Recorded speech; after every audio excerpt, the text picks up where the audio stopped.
Καλησπέρα σας κυρίες και κύριοι. Πλησιάζουμε στα διόδια και είμαστε έτοιμοι να περάσουμε χωρίς να δώσουμε φράγκο. Στραβάμε κιόλας να δούμε τι γίνεται. Να μας σηκώσουν την μπάρα θα πούμε, έτσι. Παρακαλώ σηκώστε μας την μπάρα γιατί δεν θέλουμε να πληρώσουμε. Τι χτυπάει τηλέφωνο του και ώρα εδώ μας κοροϊδεύουνε. Τι θέλεις. Υποπτριά. Βλέπουν έτοιμοι, Είμαστε ένα βήμα πριν το ταμείο.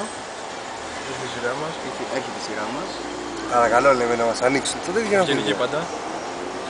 Γεια σας, ανοίξτε μου, δεν θα συμπληρώσω.